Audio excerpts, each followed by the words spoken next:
Today at Election Yard, we have an update on the races for the U.S. Senate. Less than 6 weeks to go until the election, and the playing field has taken its form. We'll get into that. The purpose of this video is to give a relatively brief, high-level overview of the key races, and we'll let you know which ones don't require your attention at this point. Let's start as we normally do by breaking down the current state of the Senate. This graphic says the Senate is 51-49, which is a nice and oversimplified way of putting it, but technically it's 49 Republicans, 47 Democrats, and 4 independents who caucus with the Democrats. For those who failed math, 47 plus 4 equals 51. It was 46 plus 5 until recently because New Jersey's Bob Menendez became an independent before he resigned in August. On the screen now is a map of all the Senate races up for grabs this year. There were 3 classes of senators, as a third of the chamber comes up every 6 years. 2024 is a Class 1 election, of which there are 33 seats. A 34th seat is also up this election, which is Nebraska's special election. This is happening because Ben Sasse resigned, Pete Ricketts took his place, and now Ricketts has to win the rest of the term himself. Here are the races we won't be discussing in this video due to non-competitiveness, so if you are stricken with disappointment,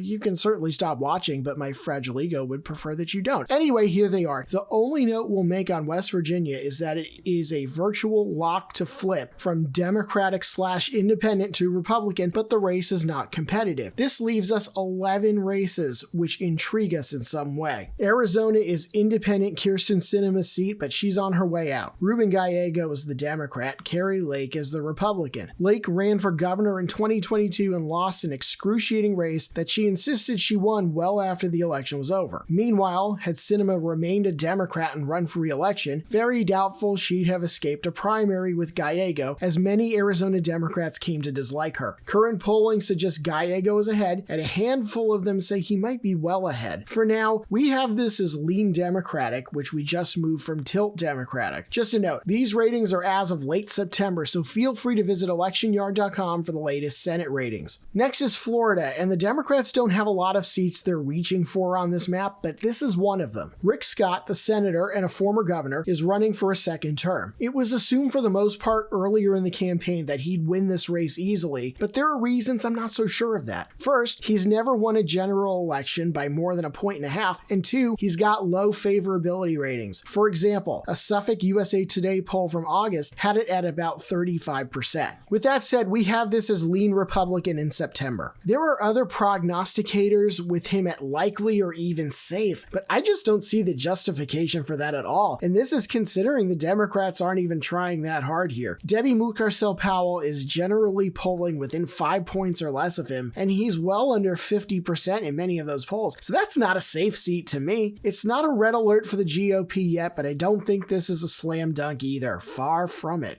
Let's talk about Maryland, a state we rarely discuss when it comes to Senate races. Both seats have been blue since forever ago, but this is a rare case when the GOP recruited the absolute best candidate they could have possibly come up with in an open seat. Republican Larry Hogan, a very popular moderate former governor, is running against Angela Alsobrooks, the executive of Prince George's County. Some people like Hogan's chances, but I'm gonna throw some cold water here. We have this as likely Democratic. Kamala Harris might win the state by 30 points, and even though some people will split their tickets for Hogan, this isn't going to help. Further, I can't imagine very blue Maryland putting a Republican in the Senate given the political climate, no matter who they are. A good race to compare this to is Tennessee in 2018. Phil Bredesen, a well-liked Democratic former governor, ran for an open Senate seat against Marsha Blackburn. Bredesen was the best candidate available for Democrats in Tennessee, and he still lost to Republican Blackburn by 10 points or so. Ruby Red Tennessee wasn't going to elect a Democrat to any federal office that year, much like Maryland won't with Hogan this year. It's a good bet that he will run well ahead of Trump, but his party label is going to cost him the win.